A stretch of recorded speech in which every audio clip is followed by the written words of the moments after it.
Good morning. You're watching News for Hearing Impaired. I'm Preeti. With me is Sonu. Our top story first. India has slammed Pakistan Prime Minister Nawaz Sharif again for his remarks on the recent killing of a terrorist in Jammu and Kashmir. Addressing the UN Security Council in New York, India's permanent representative to UN, Saeed Akbaruddin, has snubbed Pakistan and termed it as a global epicenter of terror. He said that Pakistan should abandon futile quest for Jammu and Kashmir as it is an integral part of India. India strongly criticized an unresponsive Security Council for being indecisive on sanctioning the leaders of organizations it itself designates as terrorist entities after China extended its technical hold on India's bid for a UN ban against Jaish-e-Mohammed chief Masood Azhar. He said that on the issue of terrorism, the UN is yet to come up with a coherent policy, let alone take the lead on one of the biggest threats to global peace and security. As many as 31 entities within the United Nations deal with some aspect of countering terrorism. In Jammu and Kashmir, Indian Army foiled an infiltration bid early this morning. The incident took place at around 5 a.m. near Army camp at Langate in Kupwara district, where some terrorists opened fire, prompting security forces to retaliate. The intermittent firing still continues. The area has been cordoned off and the search operation is going on. Earlier, in another similar incident, 3 infiltration bids assisted by Pakistan posts have been foiled by Indian Army on intervening night of 5th and 6th October. 2 bids in Nagaam sector and 1 bid in Rampur sector were reported. Pakistan forces on Wednesday evening resorted to heavy shelling and firing in Poonch, Rajouri and Jammu districts along the line of control. Pakistani forces started unprovoked firing and shelling in civilian areas and on forward Indian posts in Krishna Ghati sector, Sundarbani and Palanwal area in Akhnur sector at around 5 p.m. Troops guarding the borderline retaliated effectively. The government came down hard on the politics being played over army's surgical strikes across the line of control.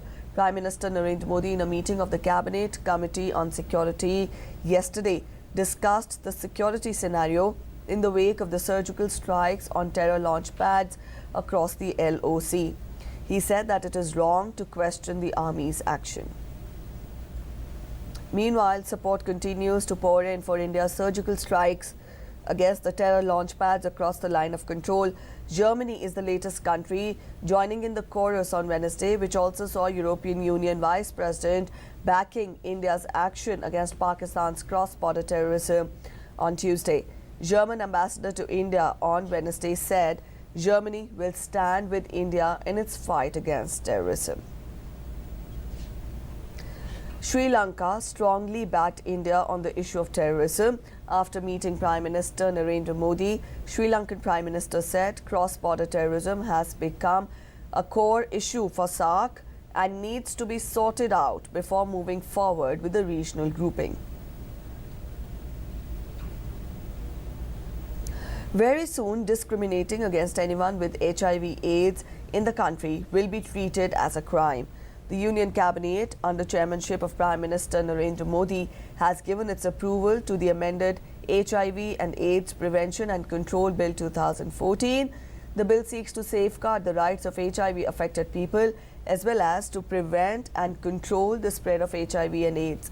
Addressing a press conference in New Delhi, Health Minister said that if the amendment bill is passed in Parliament, it will ensure that every institution having more than 100 people has a complaint officer to address the grievances of the affected people. He said those who will not comply with the rule will be given punishment of minimum 3 months up to 2 years with a fine of up to 1 lakh rupees.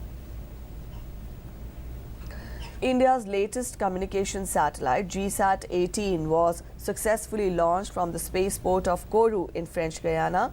The launch was originally scheduled for Wednesday but deferred by 24 hours owing to the unfavorable weather conditions. GSAT-18, built by ISRO, aims at providing telecommunication services for the country by strengthening ISRO's current fleet of 14 operational telecommunication satellites. The stage is all set for a fiery face-off between BCCI and the Lodha Committee in the Supreme Court today in a hearing that could decide the future of cricket administration in India.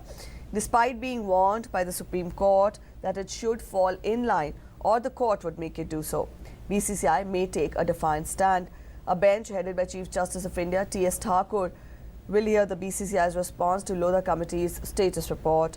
The committee had recommended that the board's top officials be superseded and replaced by a panel of administrators, as the BCCI had failed to implement recommendations by 30th of September deadline. BCCI has partly accepted Lodha panel's recommendations. That's it in this edition of the News Prasar. Thanks for watching. Namaskar.